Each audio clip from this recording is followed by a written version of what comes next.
بسم اللہ الرحمن الرحیم۔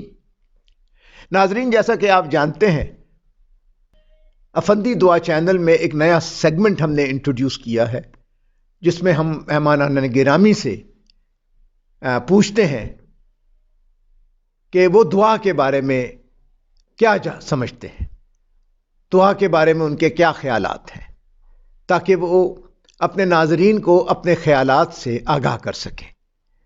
دوسرا سوال ہم ان سے یہ کرتے ہیں کہ ان کی اپنی زندگی پر دعا کے کیا اثرات ہیں۔ یہ بھی انتہائی ضروری بات ہے۔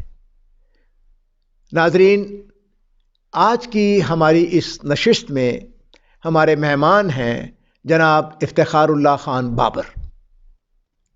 آپ سینٹ کے ریٹائرڈ سیکرٹری ہیں۔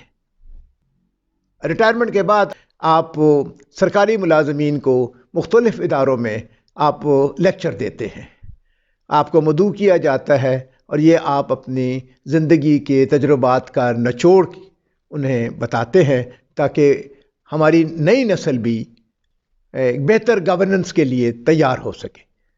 بابر صاحب، سب سے پہلے تو آپ کا بہت بہت شکریہ کہ آپ نے ہماری دعوت قبول کی اور ہمارے چینل میں تشریف لائے اور ہمیں اپنی آمد سے پذیرائی بخشی۔ سب سے پہلے تو میں آپ سے یہ جاننا چاہتا ہوں کہ آپ دعا کو کیا سمجھتے ہیں؟ افندی صاحب، بہت بہت شکریہ مجھے اس پروگرام میں بلانے کا۔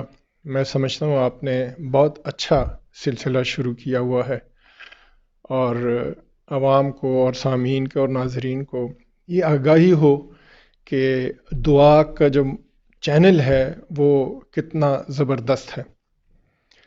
تھوڑا سا آپ نے میرے جو تعارف کرایا اس کے لیے بہت شکریہ، لیکن میں یہ اس میں ایڈ کرنا چاہتا ہوں کہ میں آئین پہ، رولز آف پروسیجر اور پارلیمنٹ سے ریلیٹڈ ہیومن رائٹس، باقی چیزوں پہ لیکچرز دیتا ہوں، اور جیسے انہوں نے کہا جب مجھے مدعو کیا جاتا ہے تو میں ضرور جاتا ہوں۔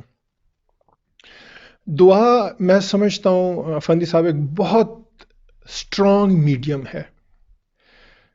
یعنی اگر دعا آپ کے دل سے نکلے تو میں نہیں سمجھتا کہ وہ قبول، اس کو شرف مقبولیت حاصل کیوں نہ ہو۔ دعا جو ہے یہ آپ کا ڈائریکٹ رابطہ ہے اللہ تعالیٰ کے ساتھ، یعنی بیچ میں کوئی سفارش نہیں ہے۔ آپ دنیاوی کاموں کے لیے کبھی ایک منسٹر کے پیچھے بھاگتے ہیں، کبھی کسی سیکٹری کے پیچھے بات کرتے ہیں، یا کسی اور بڑے آدمی کے پیچھے بھاگتے ہیں، لیکن جو ہمارے مذہب نے، اسلام نے ہمیں ایک بڑا آسان طریقہ بتایا ہے کہ آپ رب ذوالجلال سے کیوں نہیں مانگتے۔ آپ جس نے آپ کو پیدا کیا ہے، جس نے آپ کو واپس اپنے پاس بلانا ہے، اس ذات سے، اس ہستی سے آپ کیوں نہیں مانگتے؟ آپ بیچ میں یہ دنیا میں ادھر ادھر کیوں گھومنے پھرنے چلے جاتے ہیں؟ تو میں سمجھتا ہوں کہ یہ بڑا اسٹرانگ میڈیم ہے، اور آپ اگر اللہ تعالیٰ سے دعا کریں، دل سے دعا کریں، اور میں یہ سمجھتا ہوں کہ آپ کے دل میں جو خواہش ہے، اگر وہ دلی خواہش ہے تو وہ بھی دعا ہے۔ ضروری نہیں ہے کہ وہ آپ کے لبوں پہ ہے، اور میرے ساتھ کئی دفعہ ایسے چکے جو میری دلی خواہشات اللہ تعالیٰ نے پوری کی۔ ہم جو نماز پڑھتے ہیں یہ بھی دعا ہے۔ آپ الحمد شریف دیکھیں، یہ پوری دعا ہے۔ اہدنا الصراط المستقیم، مجھے سیدھی راہ دکھا، ان لوگوں کی راستے پہ جن کو آپ نے پسند کیا اور جن کو آپ نے فیض بخشی، ہمیں وہ کر۔ درود شریف میں آپ پھر دعا کرتے ہیں کہ جی آل محمد پہ وہی فیض کر جو حضرت ابراہیم علیہ السلام کی مخلوق کی آپ نے کیا۔ دعائے قنوت جو ہم عشاء کی نماز میں پڑھتے ہیں وہ پھر ایک دعا ہے۔ اور یہ جو ہم آخر میں ہاتھ اٹھا کے دعا کرتے ہیں، یہ ہم اپنی تسلی کے لیے کرتے ہیں، کیونکہ آپ چلتے پھرتے بھی جو خواہشات ہیں آپ کی، وہ ایک دعا ہے جو میں کہہ چکا ہوں۔ کچھ آپ کی خواہشات، دعائیں بہت جلدی اثر دکھاتی ہیں اور قبول ہو جاتی ہیں۔ کچھ دعاؤں میں تھوڑا سا وقت لگتا ہے، ہم کہتے ہیں کہ اللہ میری دعا کیوں نہیں سن رہا، کیا وجہ ہے؟ لیکن میں سمجھتا ہوں کہ رب کریم کو صحیح پتہ ہوتا ہے کہ کس وقت آپ کی دعا قبول کرنی ہے، لہٰذا مایوس نہ ہوا کریں۔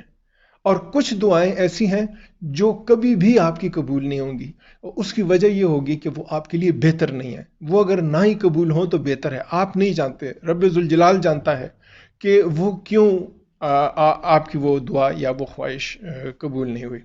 تو میں سمجھتا ہوں کہ دعا از اے ویری اسٹرانگ میڈیم، اس کو بشک آپ نماز، اور میں آپ کو ایک بات اور بھی بتاتا چلوں کہ ہماری نماز عربی میں ہے، مذہب ہمارا عربی میں آیا، قرآن عربی میں آیا. ہم اگر تھوڑی سی ایفرٹ کریں اور ہم کم از کم قرآن نہیں لیکن نماز کا ترجمہ ایک دفعہ پڑھ لیں، 2 دفعہ پڑھ لیں، 3 دفعہ پڑھ لیں، تو ہمیں خود اندازہ ہوگا کہ ہم نماز میں کتنی دعائیں کر رہے ہیں، اور بعد میں اپنے لیے جو دعا کرتے ہیں وہ اس کے علاوہ ہے. اور قرآن کے لیے میں کہتا ہوں کہ آپ ایک دفعہ اس کو ترجمے سے پڑھیں، اور اگر آپ کو اچھا لگے اور آپ کا دل لگ جائے تو میرا خیال ہے اس کے بعد کوئی تفسیر اٹھا کے اس کو پڑھنا شروع کریں، تو آپ کے کافی چیزیں آپ کو کلیئر ہو جائیں گی اور آپ کا دل جو ہے اس طرف مائل ہو جائے گا. دعا میں سمجھتا ہوں، اور دعا کہتے ہیں یہ تقدیر کو بدل دیتی ہے. یہ سب سے بڑی چیز جو ہے دعا کے بارے میں کہ ہم یہ کہتے ہیں ہم مسلمان ہیں، اللہ نے جو ہماری تقدیر میں لکھا ہے ہمیں وہی ملے گا، یہ بھی درست ہے.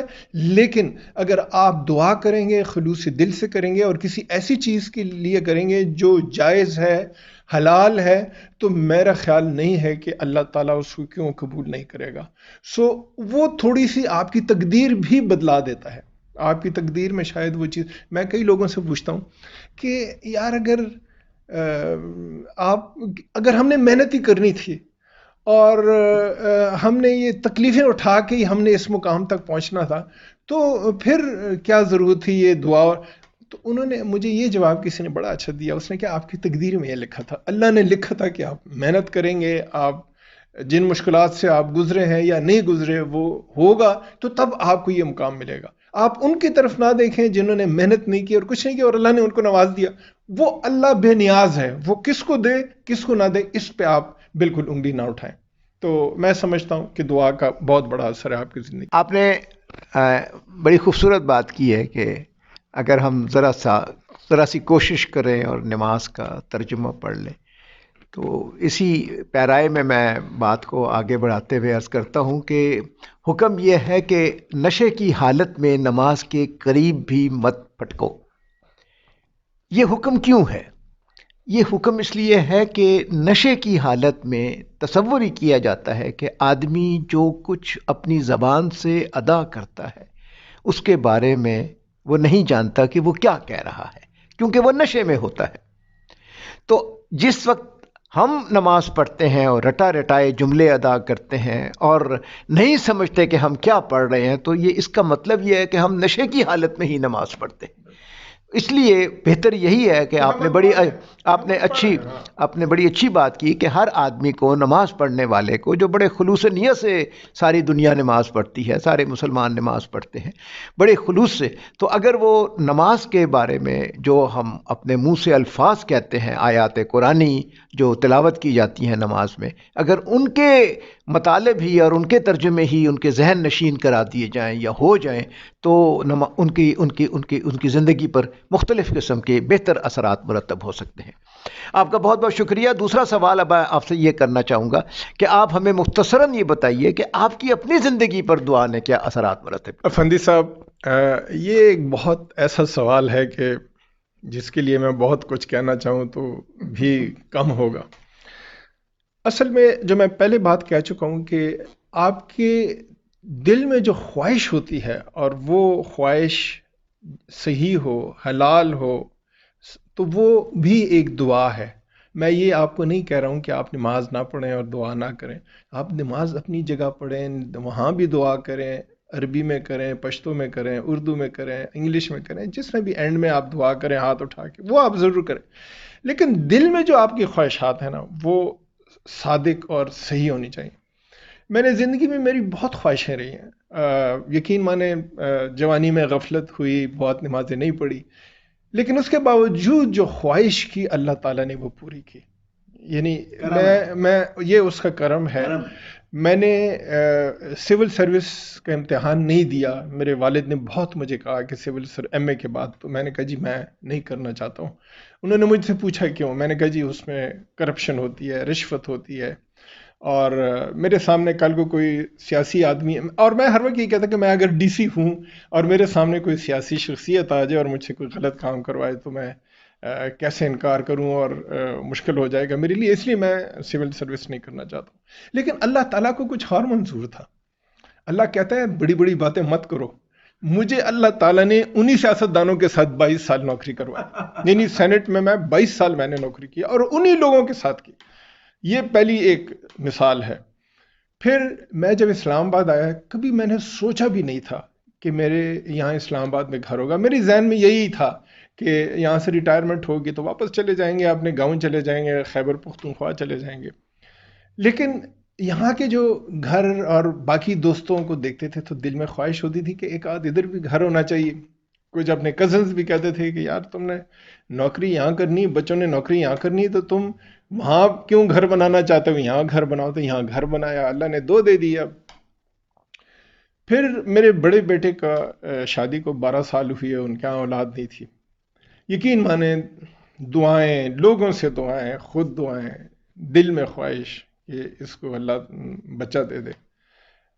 کیونکہ وہ تھوڑا سا کہتا نہیں تھا لیکن پریشانی اس کے چہرے پہ ہوتی تھی. تو اللہ نے دے دیا. یعنی 12 سال شادی کے بعد اس کو اللہ نے بیٹا دے دیا. میں سمجھتا ہوں کہ جو دعا ہے یہ اللہ, اگر صحیح دعا آپ کرنا چاہیں, کسی غلط چیز کے لیے دعا نہ کریں تو اللہ تعالیٰ وہ آپ کو دے دیتا ہے. اور جیسے میں نے کہا کہ آپ اگر اپنے دل میں کوئی اچھی سی خواہش بھی رکھیں اور مستقل رکھیں تو اللہ تعالیٰ اس کو بھی شرف مقبولیت عطا کرتے ہیں. افتخار اللہ بابر صاحب, میں آپ کا تہہ دل سے شکر گزار ہوں کہ آج آپ نے اپنی مصروفیات میں سے ٹائم نکال کر افندی دعا چینل کو پذیرائی بخشی اور ہمارا مہمان بننا پسند فرمایا. آپ کی اس عزت افزائی کا بہت بہت شکریہ. ناظرین, مجھے امید ہے کہ آپ بھی جناب افتخار اللہ خان بابر کے خیالات سے مستفیض ہوئے ہوں گے. اللہ ہم سب کا حامی و ناصر ہو. خدا حافظ.